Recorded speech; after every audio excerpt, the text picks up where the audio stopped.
Bonsoir et merci de nous retrouver à ce nouveau rendez-vous de votre émission Surface de vérité. Je reçois pour vous dans ce numéro un homme en tout cas qui ne porte pas de gants quand il s'agit de monter sur le ring pour défendre les intérêts des travailleurs. C'est le secrétaire général de la Confédération générale du travail du Burkina, Bassolma Bazié, que je reçois pour vous. Bonsoir. Bonsoir. Merci de nous retrouver dans le fauteuil blanc ce soir pour la deuxième fois. Oui.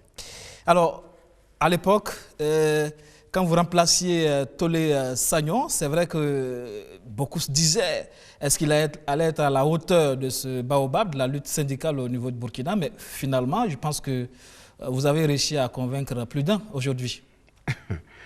Merci bien. Avant de répondre à votre question, permettez-moi, dans le cadre de la Fête internationale du travail, de féliciter l'ensemble des couches socio-professionnelles de notre pays, leur souhaiter bonne fête dans le cadre de la fête du travail. Tous ceux qui souffrent dans leur peau, qu'ils sachent qu'ils ont notre compassion et solidarité. Toutes les familles qui sont également endeuillées, nous leur souhaitons beaucoup de courage et qu'elles ont aussi la solidarité, la compassion de la Confédération générale du travail du Burkina. En ce qui concerne le point que vous venez d'évoquer, il faut dire que la Confédération, c'est une ligne, c'est une orientation. Elle est composée par des structures. Un secrétaire général est élu pendant une instance. Donc, il ne revient pas, de mon point de vue, en tant qu'individu, de me prononcer sur mon parcours déjà. Du reste, le mandat se poursuit. Je ferai en sorte à ne pas lésiner sur mes moyens pour diriger l'équipe avec laquelle je travaille jusqu'au prochain congrès. Il appartient à l'ensemble des structures de la Confédération qui viendront d'analyser ce que nous avons pu abattre comme travail, si nous avons véritablement respecté les signaux qui ont été tracés par nos dévanciers, notamment depuis le front syndical à travers la déclaration historique du 28 janvier 1985. Donc, sur cette base, il ne m'appartient pas de dire si je suis à la hauteur ou si je ne suis pas à la hauteur, en tant qu'individu, bien sûr. C'est une équipe qui est au front. Permettez d'attendre, d'aller jusqu'au bout et il appartiendra à la Confédération, à l'ensemble de ces structures et les militants qui nous ont mandatés d'analyser, de juger. Je veux dire, quand on remplaçait un homme comme Tolé Sagnon, forcément on a des appréhensions, des craintes, est-ce qu'on serait à la hauteur? Mais aujourd'hui, vous êtes en plein dans votre rôle. Je pense que la crainte, elle se justifie, d'autant que ce soit la crainte, que ce soit la peur, ce sont des sentiments d'ordre naturel. Il appartient à chaque personne qui se retrouve dans ces moments de savoir, bien sûr, raison garder, trouver l'énergie nécessaire de faire en sorte à ce que les signaux qui ont été tracés, les lignes qui ont été tracées, vous ne trahissez pas par rapport à cela. Mais maintenant, si ce sont des craintes qui sont éprouvées par des gens qui ne sont pas de l'équipe, là aussi ça se justifie, au vu de ce que la Confédération générale du travail du Burkina représente sur l'échiquier national, au vu de son apport à travers l'ensemble des luttes pour l'ancrage de la démocratie dans notre pays, il est tout à fait normal que pour remplacer un homme comme Tolé Sagnon, au vu de l'énergie qu'il a dépensée à la tête de la Confédération, bien sûr à travers un certain nombre d'équipes successives, c'est tout à fait logique et normal, c'est naturel d'avoir des appréhensions. Du reste, je dis, permettez-moi de ne pas me juger, ce serait difficile pour un homme de se juger soi-même. Il appartient donc aux organes de la structure, à travers les instances, d'analyser le travail qui a été abattu par l'équipe devant laquelle je suis et que je dirige.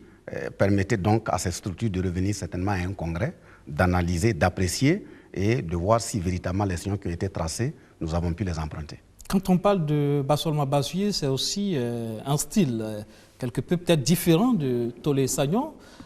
Peut-être plus modéré, mais on estime que vous, très rapidement, vous montez au front, vous êtes direct. Je pense de toute façon... Ça ne plaît pas forcément. Oui, comprenez bien que dès lors qu'on prend le chemin de la vérité, ça peut ne pas plaire à quelque part. Mais l'essentiel est qu'on dit ce qu'on a à dire, qu'on fait ce qu'on a à faire et qu'on soit en conformité avec sa conscience et la mission qui nous a été assignée. Ça peut plaire à quelqu'un, ça peut ne pas plaire à quelqu'un. L'essentiel est que à n'importe quel moment donné, vous n'ayez pas à vous reprocher en termes de trahison, en termes d'abandon des signaux qui ont été tracés.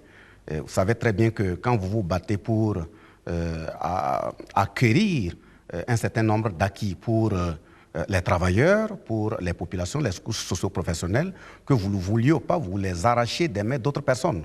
Donc, vous n'allez pas forcément vous attendre à ce que ces personnes-là soient contentes quand vous vous prononcez. Je pense que la vérité aussi n'a pas de couleur. Quand vous parlez au nom des couches, vous parlez au nom des travailleurs, ils ont des préoccupations, ils ont des situations qu'ils traversent. Il ne faut pas venir lésiner sur les mots et donner l'impression que tout va. Si ça ne va pas, nous allons avoir le courage d'essayer de dire que ça ne va pas. Et si ça va aussi, nous allons nous donner le temps d'apprécier et d'encourager ceux qui ont posé ces actes qui sont bien. On a l'impression qu'avec vous, c'est toujours rien ne va. C'est toujours rien ne va. Mais si effectivement rien ne va, nous allons le dire.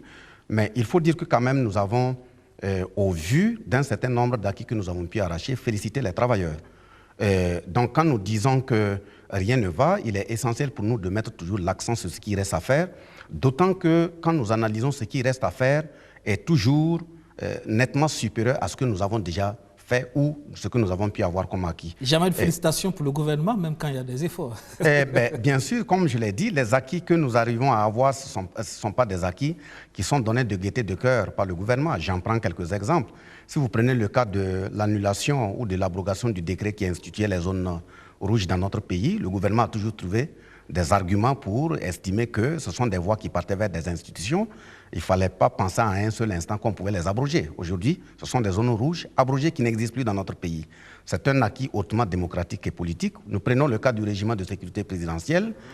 Même pendant la rencontre gouvernement-syndicat 2015, communiqué qui a été signé le vendredi 11 septembre 2015, Yacouba Isaac Zida nous disait qu'il ne fallait pas rêver que c'est un corps véritablement qu'il fallait dissoudre. Nous avons dit pour l'ancrage de la démocratie dans notre pays, il fallait aller dans ce sens et nous avons pris nos responsabilités et bien d'autres acquis. Donc sur cette base, certes, il y a des acquis, il faut féliciter les travailleurs, mais s'il y a beaucoup de choses aussi à faire, il faut avoir le courage de les noter et puis amener les uns et les autres à bouger sur les lignes.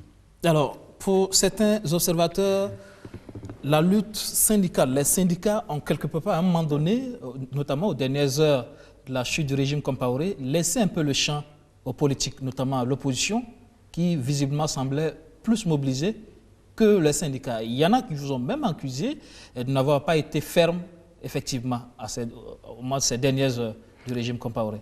Oui, je pense que ces acteurs qui se prononcent de cette façon, on peut comprendre, sans bien sûr admettre que ce soit acceptable, ce type de position, on peut comprendre que certains viennent sur la scène politique sans maîtriser l'histoire du pays. On peut aussi comprendre ceux qui croient qu'il y a des actions historiques dans un pays qui pourraient se poser ou être posées par des générations spontanées. Il nous appartient d'éduquer, de former, de sensibiliser les uns et les autres à ce qu'ils aient le courage de se mirer, d'étudier, de se former pour comprendre que ce qui se passe au Burkina n'est pas des résultats d'actions de générations spontanées. Ce que le mouvement syndical a fait dans notre pays depuis les années des indépendances, bien avant les indépendances, le 3 janvier 1966, le 17-18 décembre 1975, ensuite le 15 juin 1995, le 13 décembre 1998, le 12 mars 2008, et donc je peux en citer bien d'autres exemples, indiquent que le mouvement syndical a patiemment et courageusement éduqué, sensibilisé, organisé les travailleurs, les couches populaires, les couches socio-professionnelles. Donc quand on lance un mot d'ordre à un moment donné, où les travailleurs se mobilisent et qu'ils descendent, on peut croire que c'est une association qui est créée dans la même période, qui peut, j'allais dire, s'arroger le droit de dire que ce sont eux qui ont fait ceci, cela. Nous ne portons pas ce type de casquette. Et même quand je prends la question des organisations politiques, les partis politiques, nous avons dit au chef de file de l'opposition qui est venu à la bout du travail la fois dernière, lui-même il a reconnu que le mouvement syndical a pris part à la lutte de l'insurrection. Il a aussi reconnu que le mouvement syndical a pris part active à la lutte pendant la résistance populaire. Et ce jour, je les ai titillés en disant ils n'ont qu'à bien prendre note. C'est le chef de file de l'opposition lui-même qui parle. Et je ne souhaiterais pas qu'on se retrouve dans d'autres cadres où vous allez dire que le mouvement syndical, on ne les a pas vus, ils n'ont rien fait. Du reste, vous vous rappellerez que le 31 janvier 2014, le collectif syndical CGTB a fait une rencontre nationale avec tous ses représentants régionaux et provinciaux. Et suite à cette rencontre, nous avons pris position en disant que si véritablement Blaise Compaoré s'entêtait à aller dans le sens de la modification de l'article 37 et de la mise en place du Sénat, il allait trouver le mouvement syndical en face de lui. Et de janvier jusqu'à l'insurrection, nous étions sur le terrain. Je renvoie aussi ceux qui tiennent ce type de propos, ils peuvent aller même sur le moteur de recherche Google, ils peuvent mettre basé seulement sur Africa 24 par rapport à l'insurrection, ils valident, ils verront, nos positions sont clairement définies. Donc sur cette base, nous ne disons pas que c'est le mouvement syndical seul qui a fait cette lutte. Nous avons donné notre contribution, nous sommes justement positionnés du côté du peuple burkinabé pour qu'on puisse avancer ensemble. Donc sur cette base, c'est ce rôle que nous continuons de jouer et nous avons eu même à rappeler que même l'existence de l'opposition, l'existence des partis politiques d'opposition, on peut d'une façon ou d'une autre dire que c'est un acquis du mouvement syndical. Parce qu'en 1965, quand on barrait la route à Maurice Yameogo pour qu'ils ne mettent pas en place l'Union démocratique voltaïque qui se voulait un parti unique, ce n'est pas un parti politique qui avait levé le doigt. La grève générale des 17 et 18 décembre 1975, quand on barrait la route à feu général Sangoulé Lamizana, à ce qu'ils ne mettent pas en place le parti unique, le mouvement pour le renouveau national, ce n'est pas un parti politique qui était au front. Et en décembre 1990, pendant les assises qui ont porté sur l'avant-projet de la Constitution du 2 juin 1991, quand le mouvement syndical a écrit à travers sa déclaration 5 points, dont le 4e point sur le maintien du multipartisme, ce n'était pas un parti politique qui parlait.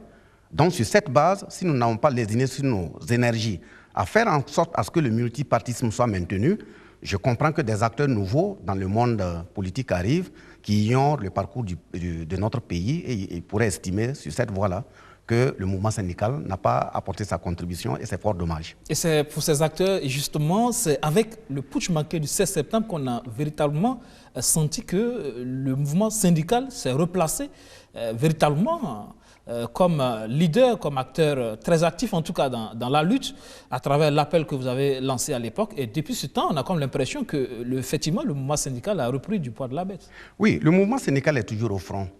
Mais on ne peut pas empêcher à quelqu'un de voir ce qu'il voit et veut voir et d'écarter ce qu'il ne veut pas voir.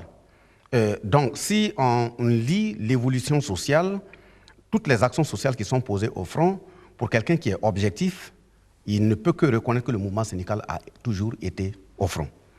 Maintenant, ce qui s'est passé, bien sûr, le 16 septembre 2015, à travers le mot d'ordre de grève générale sur l'ensemble du territoire que nous avons lancé, et ce jusqu'à nouvel ordre, pour faire face au coup d'État, pour exiger la libération de tous ceux qui avaient été mis aux arrêts, et exiger aussi l'arrêt de tous ceux qui ont perpétré ce putsch, était un rôle historique que le mouvement syndical se devait d'assumer.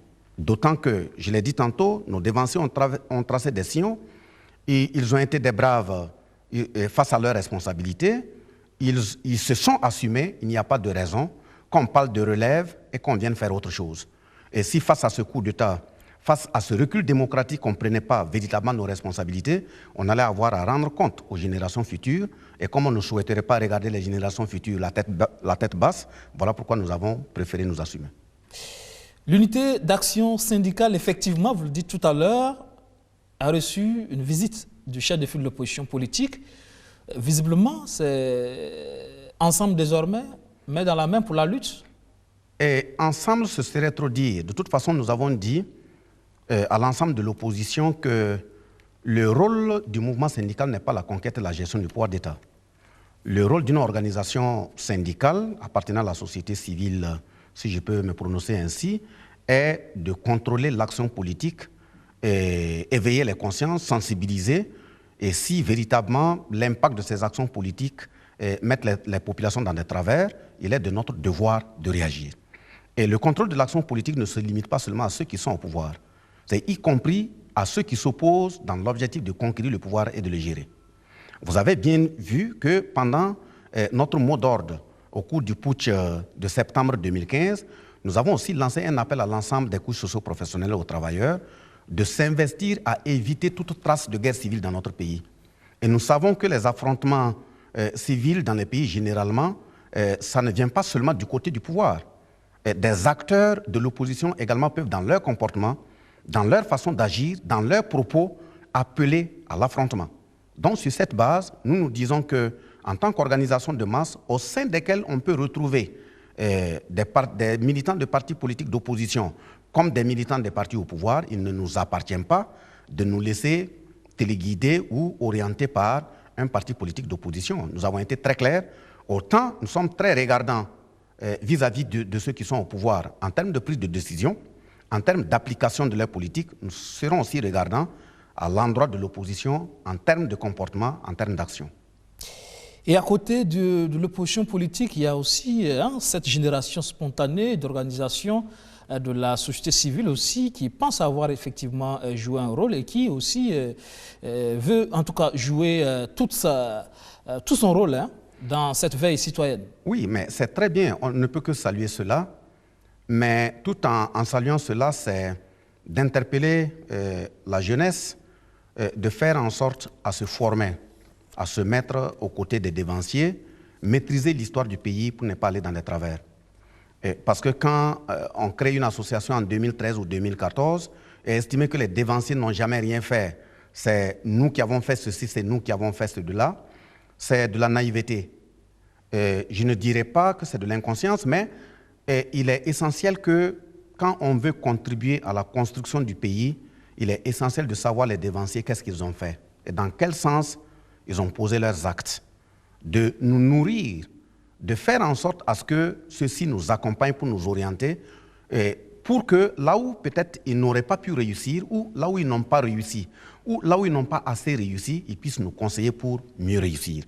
Donc, que la jeunesse s'intéresse à l'action civile pour interpeller les pouvoirs, c'est quelque chose à saluer, mais en même temps, nous avons un devoir d'interpeller les uns et les autres que la question de la formation, la question de l'humilité, si on veut véritablement avancer, c'est des questions à ne pas négliger. Parce qu'effectivement, il y a des structures aujourd'hui comme le Balai citoyen qui revendiquent en tout cas ce rôle dans l'avènement de l'insurrection et pour ce qui s'est suivi aussi, le putsch manqué de septembre 2015. Oui, tout à fait. Je n'irai pas jusqu'à citer forcément une organisation, mais j'ai eu à interpeller de façon globale les organisations de la société civile de comprendre que le mot d'ordre de grève générale qui a été lancé en septembre a indiqué la nécessité à toute organisation de la société civile d'avoir un minimum d'humilité, de se former, de maîtriser l'histoire du pays. Je disais que le Burkina ne se résume pas à Ouagadougou. Et si le mouvement de protestation contre le putsch en 2015 devait se limiter à Ouagadougou, les putschistes allaient s'imposer. Le mouvement s'est organisé à travers les 45 provinces de notre pays. Et il fallait être donc une organisation assez représentative, assez organisée, assez, en tout cas écoutée auprès des populations pour bénéficier d'une certaine crédibilité par rapport aux mots d'ordre que nous lançons. Et vous avez vu même les militaires qui sont descendus sur Ouagadougou, d'une façon ou d'une autre, si les représentants dans ces provinces n'étaient pas des hommes crédibles, des hommes de foi, ce n'est pas évident que l'approche qui a été faite à l'endroit de ces garnisons allait marcher. Donc, je ne peux que résumer en disant, si le coup d'État, la question de la résistance se limitait au niveau de Ouagadougou, le putsch allait marcher. Donc, c'est en même temps un appel et une interpellation à ceux qui estiment qu'il suffit seulement de créer une association et rester à Ouagadougou et croire qu'on est représentatif. Il faut être humble et changer sa façon de voir, parce que le Burkina ne se résume pas à Ouagadougou.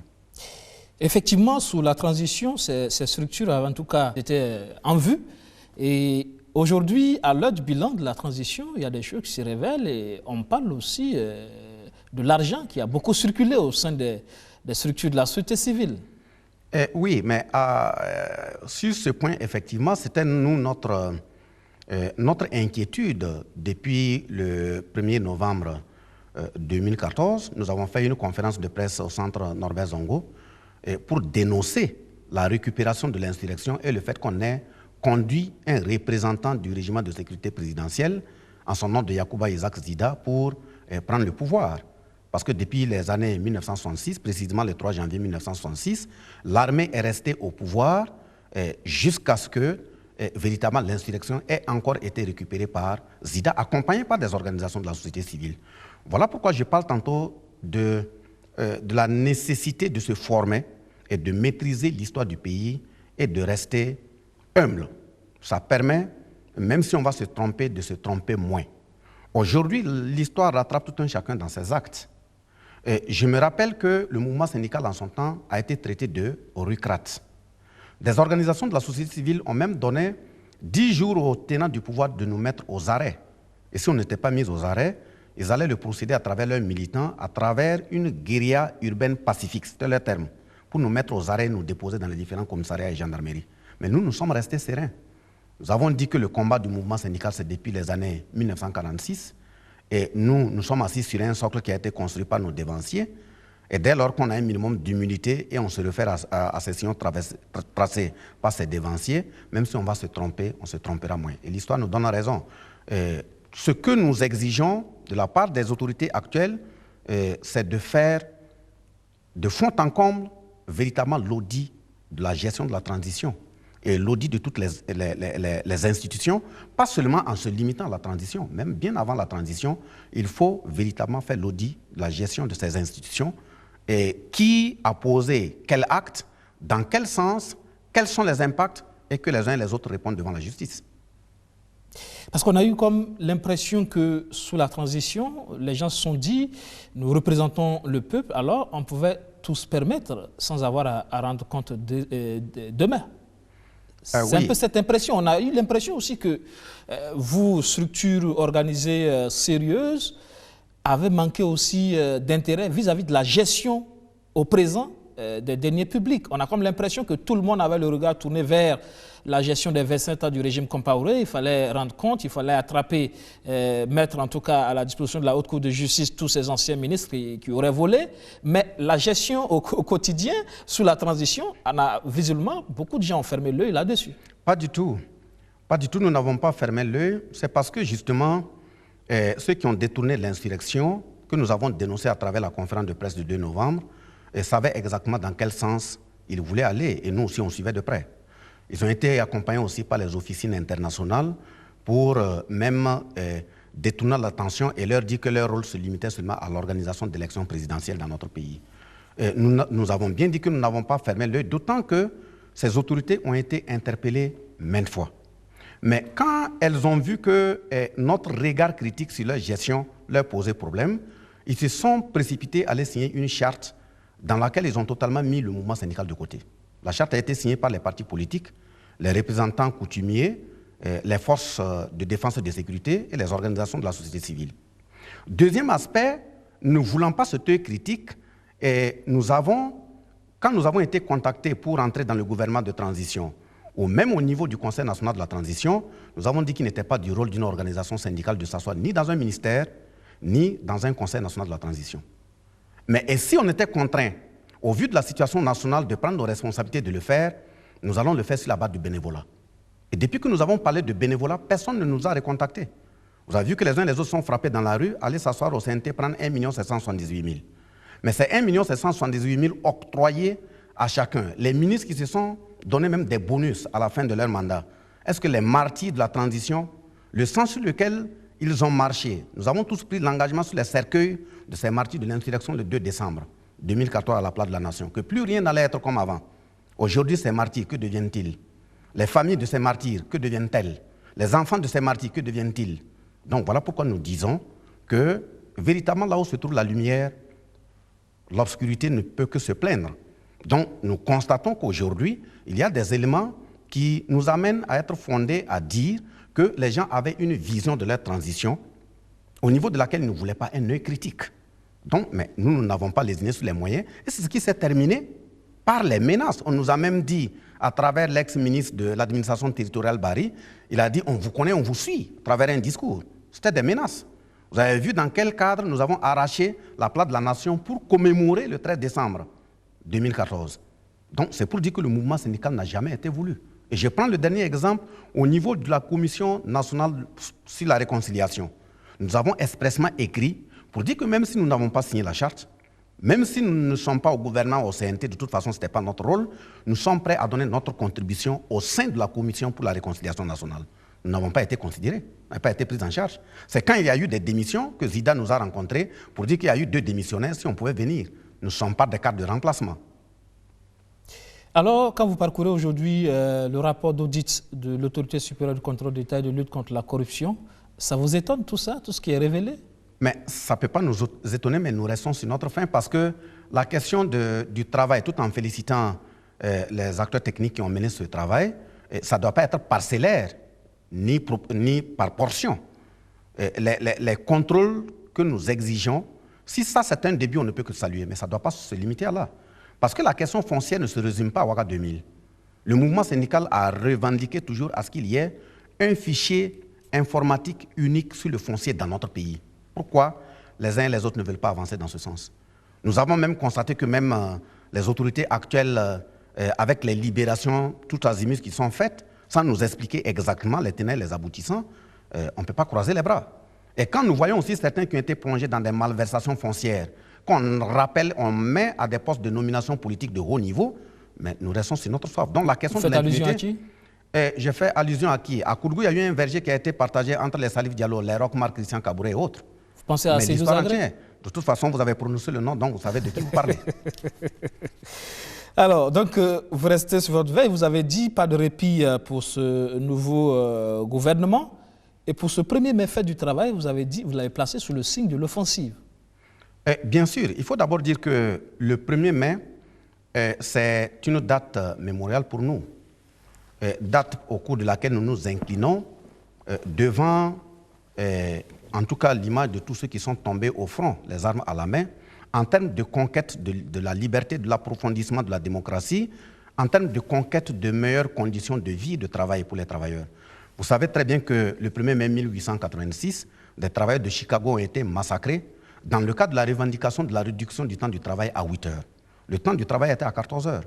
Donc, à travers leur lutte, malgré la répression, malgré les assassinats, malgré les empoisonnements, le mouvement syndical a maintenu la lutte jusqu'à ce que le temps journalier de travail soit réduit à 8 heures. Aujourd'hui, nous en bénéficions, mais ces dévancés ne sont pas là aujourd'hui. Donc, pour nous, c'est un moment qui nous permet de nous incliner, de nous remémorer de tout ce qu'ils ont fait et, si possible, rappeler leur parcours pour que, de génération en génération, on puisse les magnifier. Le deuxième aspect, également, le 1er mai, à travers le monde entier, toute organisation sérieuse qui défend les travailleurs doit trouver les voies et moyens de soulever le drapeau des travailleurs. Soulever le drapeau des travailleurs, c'est soulever la cause des couches socio-professionnelles, les causes et les difficultés que traversent les populations et faire en sorte que l'ensemble de ces préoccupations soient recensées et transmises à qui de droit en termes de cahier de doléances. Donc, au vu du comportement des autorités précédentes et des engagements qui ont été pris sous la transition précisément le vendredi 11 septembre 2015 et du comportement des actuelles autorités, que j'appelle des nouvelles anciennes autorités, qui nous ont laissé un doute planer sur leur réelle volonté de mettre en œuvre les engagements qui ont été pris sous la transition, ça nous amène à appeler l'ensemble des militants à rester au front, à se mobiliser, à s'organiser, renforcer leur structure et le signifier à travers le 1er mai en termes d'exemple en mobilisation pour les défis à venir. Alors, il faut aller à l'offensive, vous le dites, hein, effectivement. Sur cette question des acquis de la lutte syndicale sous la transition, vous avez l'impression que le gouvernement actuel véritablement joue un faux jeu? Parce qu'ils vous ont expliqué clairement que c'est un problème de trésorerie, les caisses sont vides. Permettez-moi d'abord de dire que la transition, pour moi, ne se résumait pas à Yacouba Isaac Zida et à Michel Kafando. J'ai cité ceux qui ont été les signataires de la charte. Ceux qui sont au pouvoir actuellement ont tous, à travers leur parti politique, signé la charte. Donc, ils étaient des entités prenantes à part entière de la transition. Et ceux qui sont au pouvoir ont même reconduit certains ministres de la transition dans leur gouvernement. Cela signifie que le travail qui a été fait par la transition, ils l'ont applaudi, c'est un travail bien fait, si on peut les prendre ainsi. L'autre aspect, c'est au nom de la continuité de l'État, un gouvernement ne peut pas se vouloir sérieux que de venir dire que les engagements qui ont été pris, bon, c'est d'autres personnes qui les ont pris, l'impact financier n'a pas été fait sur la loi de finances. Mais quand on le dit, il y a une question qu'on se pose.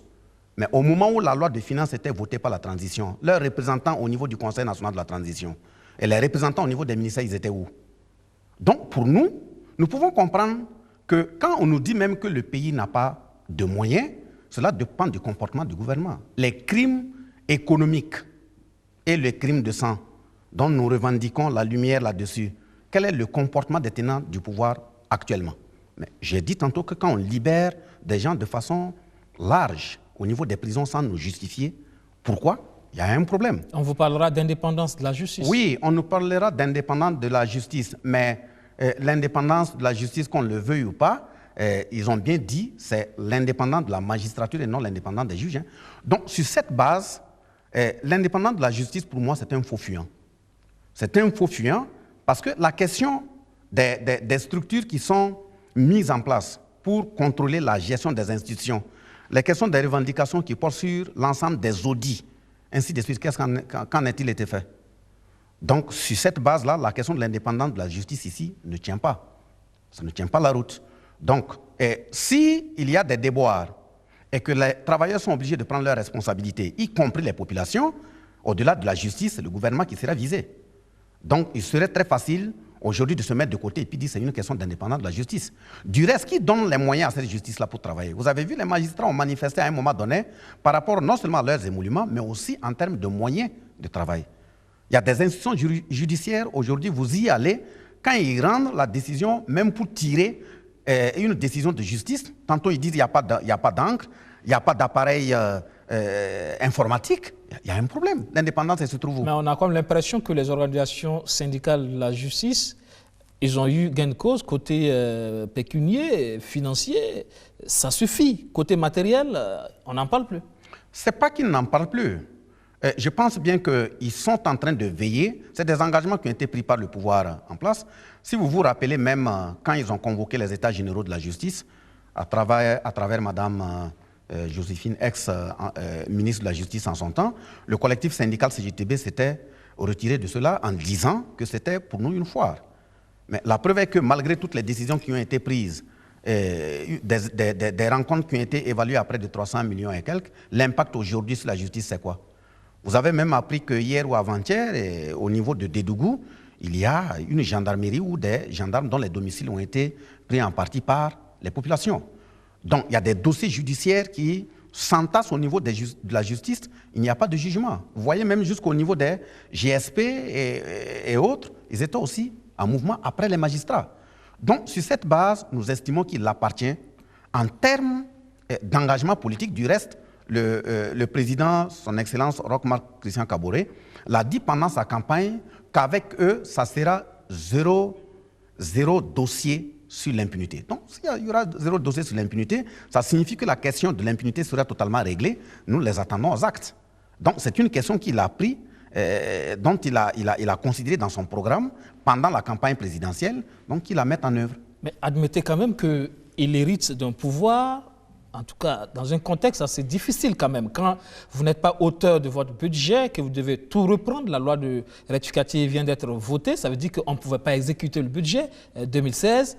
Quand on prend des engagements sur la transition qui ne sont pas budgétisés, c'est quand même difficile pour le président Roch-Marc Christian Kaboré. Oui, je pense que j'ai toujours dit que pour construire un pays, il faut qu'on soit honnête. Il faut qu'on ait le courage aussi de se dire la vérité. Et parce que le mensonge, la démagogie ne construisent pas un pays. Et j'ai tantôt dit que dans la transition, les autorités actuelles étaient bel et bien représentées au sein de la transition. Donc elles sont aussi comptables des actes qui ont été posés par la transition.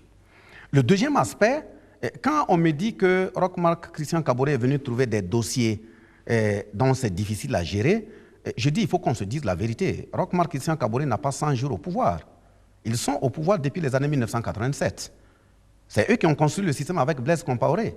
Donc ayons le courage de nous mirer, sinon nous n'allons pas avancer. Et si on n'a pas le courage de se mirer, nous savons très bien que le pays nous appartient présentement à tous, c'est vrai, mais parmi nous tous qui sommes là aujourd'hui, si on prend notre âge actuel plus 50 ans, nous n'allons pas être là. Donc il faut qu'on pose des actes en songeant à l'avenir des générations futures. Et si on veut construire un Burkina dans lequel il fait mieux vivre, où les générations futures vont se sentir, il faut qu'on évite de se mentir. Donc, les dossiers au plan économique, au plan politique, au plan social, au plan culturel, sont des dossiers qui sont soit fabriqués par le régime Compaoré, auquel appartient l'ensemble de ceux qui sont au pouvoir actuellement, ou ce sont les conséquences de leur gestion. Donc, en tant que quelqu'un qui ait eu la chance, parmi les 18 millions de Burkinabés, d'aller à l'école, en la personne à laquelle l'État a plus ou moins investi à travers un enseignant du public qui m'a enseigné avec l'éducation, je me refuse de mentir et de venir dire que le président Roch a fait 100 jours, donc sur cette base, il faut lui laisser du temps, ce sont des dossiers qu'il est venu trouver. Non, je refuse cela parce que ça égratigne quand même la conscience à quelque part. Objectivement, c'est réaliste ce qu'il dit, c'est aussi réaliste. Oui, on peut dire des choses pour se permettre peut-être de soulager sa conscience, encore que ce soit véritablement un vrai soulagement de sa conscience. J'ai bien dit que pendant la campagne présidentielle, pour le prendre au mot, eux-mêmes, ils ont estimé par rapport aux autres candidats qu'ils étaient des hommes expérimentés. L'expérience vient d'où? Leur expérience dont ils se sont prévalus pour se faire élire était liée au fait qu'ils ont géré le régime depuis longtemps. Donc pourquoi voulez-vous me ramener à estimer qu'il est un homme nouveau, qu'il vient d'arriver et qu'on n'a pas les dossiers? Je me refuse à cela. La loi 81 Naki, récemment, on vous a vu lancer un ultimatum par rapport à l'exécution de tous ces acquis sur la transition. Finalement, où en êtes-vous? Je pense que la loi 081 qui émane de la loi 013, qui avait été votée le 28 avril 1998, a été relue et sous la forme actuelle de la loi 081 qui a été adoptée le 24 novembre 2015 sous la transition. Je pense que quand la loi 013 a été votée le 28 avril 1998, il y a eu 2 décrets fondamentaux qui ont été pris pour la mise en œuvre. C'était le décret 525 et le décret 532. Donc cette loi 081 également, même quand le pouvoir actuel brandit le fait qu'il faut une centaine de décrets, c'est ignorer véritablement eux-mêmes leur parcours.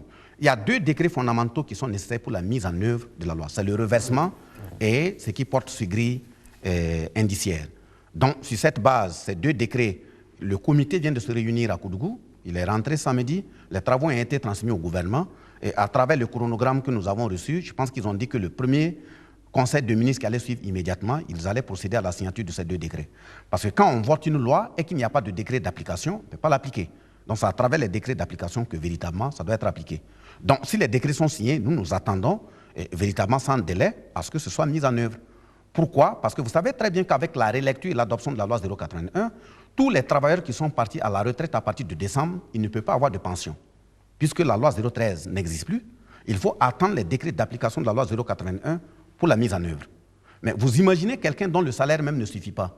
De décembre jusqu'à l'heure actuelle, un retraité qui a bien servi son pays vit de quoi? Mais quelqu'un qui était également soit en disponibilité, qui a fini sa disponibilité, qui revient et veut réintégrer, lui aussi il est obligé d'attendre.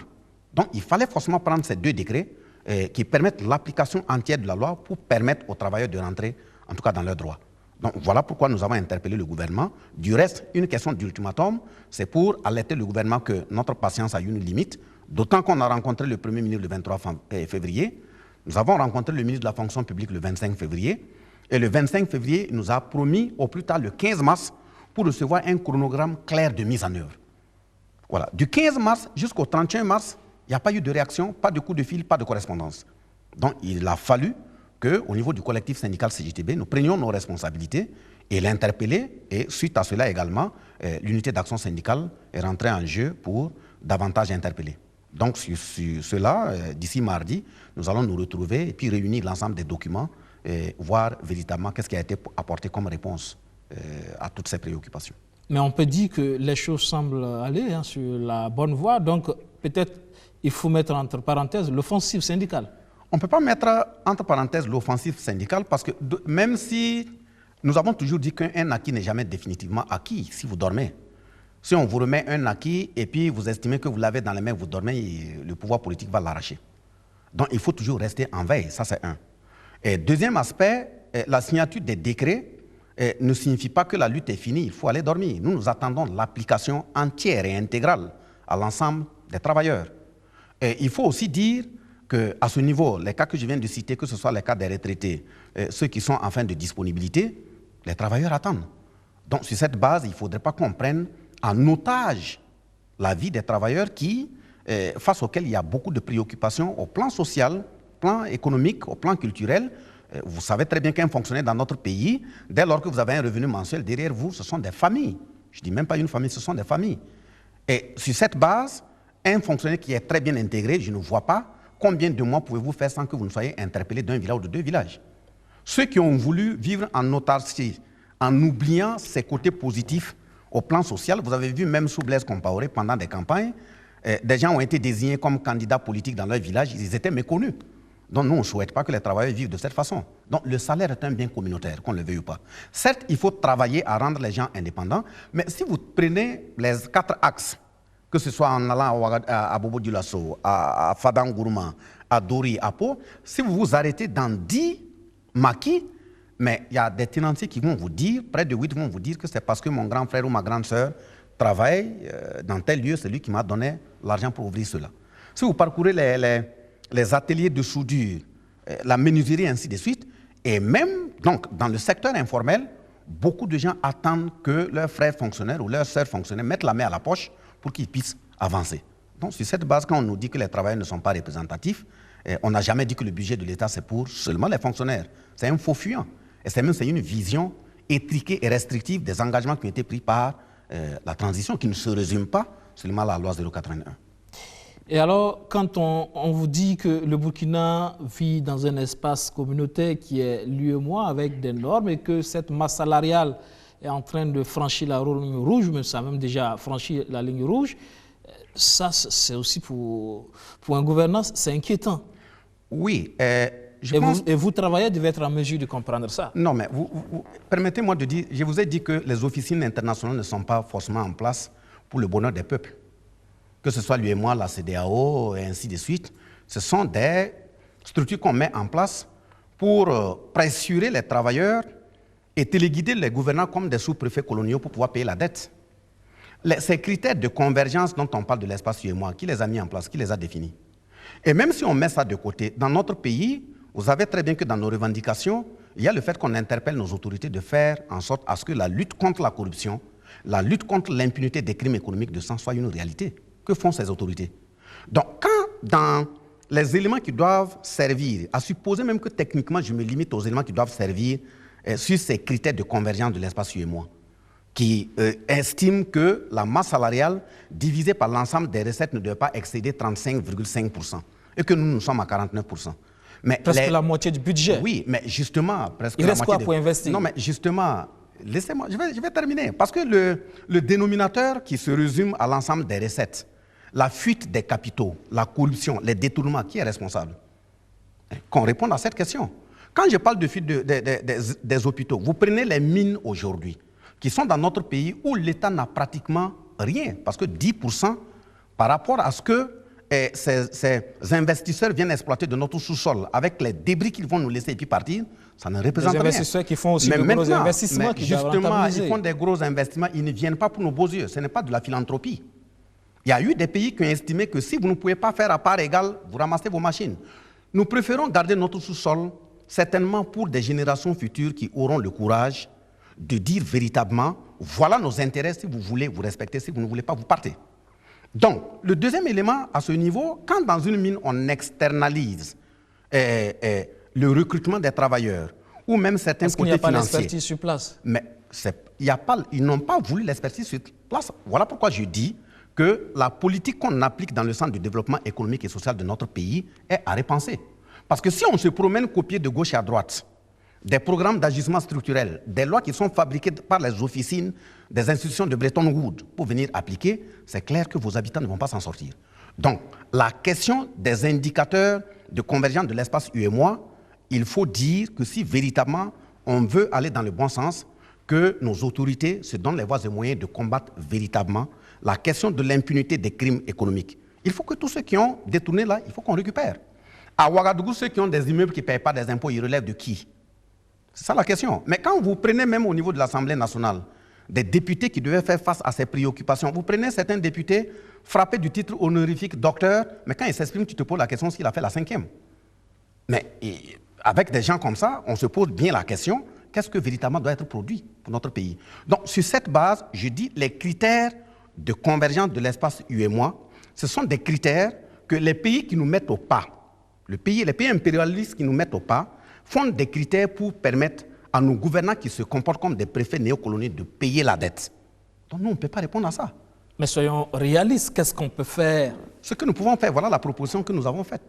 La preuve est que depuis la transition, parce que même vous, organisations syndicales, vous bénéficiez du soutien de ces mêmes impérialistes à travers des financements, etc.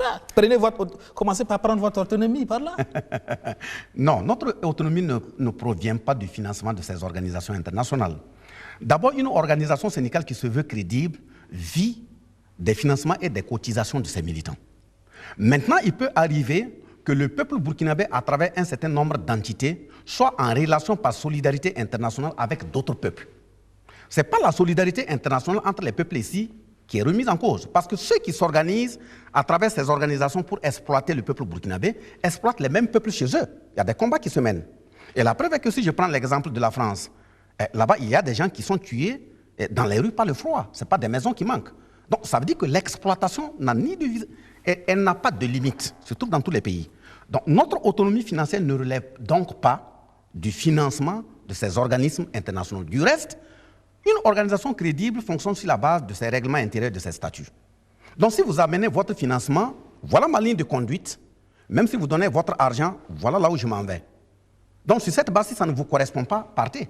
Donc, sur cette base, si vous venez, il y a des éléments clairs qui indiquent qu'aucune organisation telle que nous fonctionnons de nos jours ne va pas accepter de donner notre argent. Quand vous avez un budget où vous comptez beaucoup sur l'aide extérieure, pour financer, pour faire du développement, pour payer des salaires, c'est compliqué. Mais justement, voilà pourquoi nous parlons d'indépendance véritable, économique, culturelle, sociale et politique de notre pays.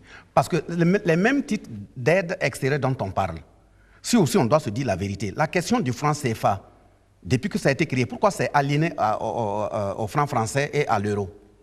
Pourquoi les dirigeants africains, en termes d'indépendance politique, ne peuvent pas s'unir, aller dans le sens de faire en sorte à ce qu'il y ait une monnaie unique, isolée du franc CFA? Le peuple burkinabé a réussi son insurrection, il appartient au peuple d'Afrique de mener cette révolution. Les critères de convergence de l'espace UEMOA, l'insurrection populaire qui est félicitée, qui est saluée à travers le monde, la résistance populaire contre le putsch qui est aussi saluée à travers le monde.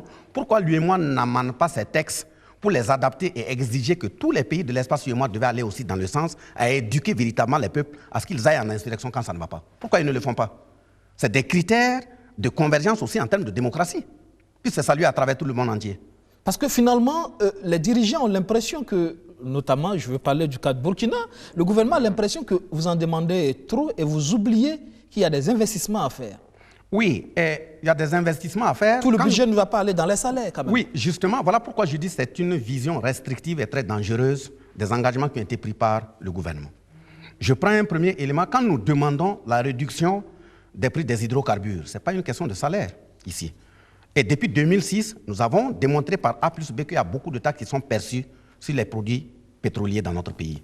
Quand je prends la question des audits, des lotissements, de sorte à avoir un fichier informatique unique sur le foncier dans notre pays. Ce n'est pas une question de salaire.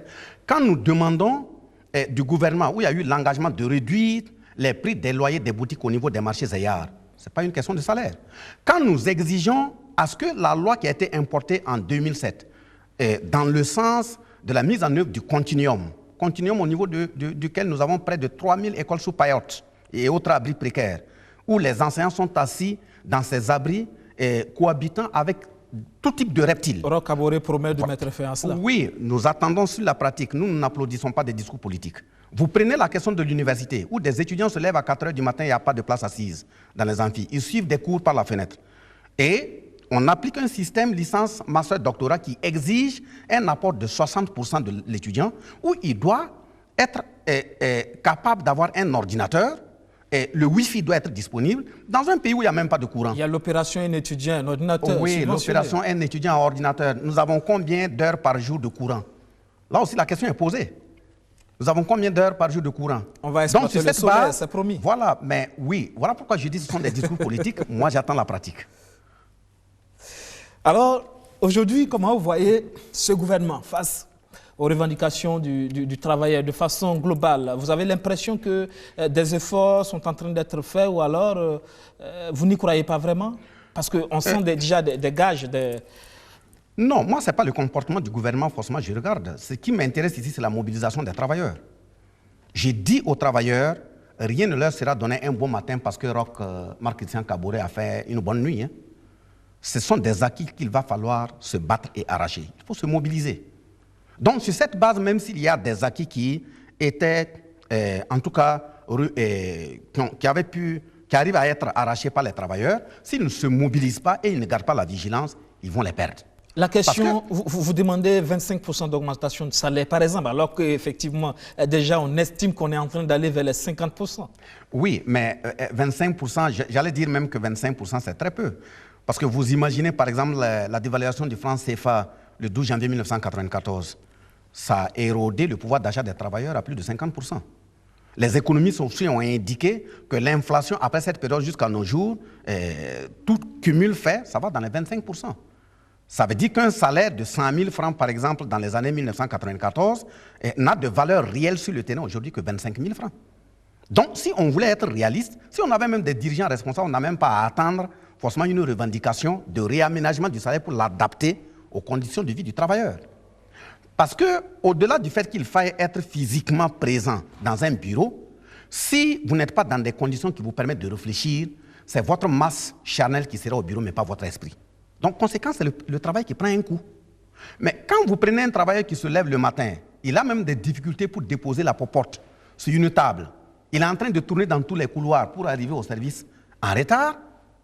C'est la faute de qui? Quand vous prenez un travailleur qui est envoyé sur le terrain, où l'État lui-même fait pratiquement une année sans mandatement, il vit de quoi? Donc, voilà pourquoi nous disons, quand on parle du civisme, quand on parle de l'autorité de l'État, il faut que l'État lui-même ait le courage de se regarder dans un miroir. Parce qu'un travailleur qu'on laisse dans des travers sociaux où il doit s'accrocher à tout pour survivre, pourtant il représente l'image de l'État dans son milieu professionnel, c'est l'État lui-même qui érode son image. Ça veut dire qu'après une année, même s'il est mandaté, il se serait certainement habitué à un certain type de pratiques peu orthodoxes, de sorte qu'il ne puisse plus revenir à des valeurs sociales recommandées. L'autorité qui doit se regarder dans un miroir, le travailleur aussi, parce que le président l'a rappelé aussi, lors de ces 100 jours, parfois aussi chez le travailleur, cette conscience professionnelle, de plus en plus. Mais justement, on dit l'exemplarité découle de par la tête. Vous prenez une classe, s'il y a un enseignant, et puis des élèves qui le suivent, si l'enseignant lui-même n'est pas un modèle, les élèves ne vont pas suivre. Donc, dans un pays où on a estimé que c'est démocratique, il y a quelqu'un qui a été élu, il n'a pas été forcé, il a battu campagne, il a dit que sur la base de son expérience, il peut, mais au vu de son engagement pris, il doit être un modèle et les Burkinabés vont suivre. Parce que, comprenez bien, même au niveau de l'échelon inférieur, je pense que si dans un service, le premier responsable lui-même est à l'heure, il n'y a pas de raison que les travailleurs qui le suivent là ne soient pas à l'heure. Donc, si vous constatez que vous êtes à l'heure, c'est un exemple que je prends, vous êtes à l'heure sur 25 ans, et votre récompense que l'État vous fait, c'est la misère. Et qu'on vient quelqu'un qui vient d'arriver, il n'a même pas 3 ans. Il est impliqué dans toutes les malversations financières. Et c'est lui qu'on voit devant le président en train d'être décoré un 11 décembre. Mais vous voyez très bien l'impact en termes de démotivation que ça fait sur le travailleur qui s'est battu de façon honnête. C'est comme si on créait les conditions de la promotion de la médiocrité, de sorte que c'est lui qui veut vivre sur des valeurs recommandées dans la société, lui-même, il soit l'intéressé qui n'ait pas pris la bonne voie. C'est ça qui est dommage. Donc, pourtant, c'est la valeur morale, la valeur éthique qui doit être promue ici. Donc, dans le cadre de la pose des emblèmes sur nos poitrines pendant les décorations, on doit avoir le courage de regarder entre les lignes pour que ce ne soit pas des copains, des coquins, des amis, des copines qu'on appelle et on colle des médailles qui sont des emblèmes de notre pays. D'accord. On est en fin d'émission. Malheureusement, le temps passe si vite. Vous allez me dire ce que vous pensez d'Augustin Loadan, ancien ministre en charge du Travail. Et, en toute sincérité, c'est quelqu'un qui a fait du tort.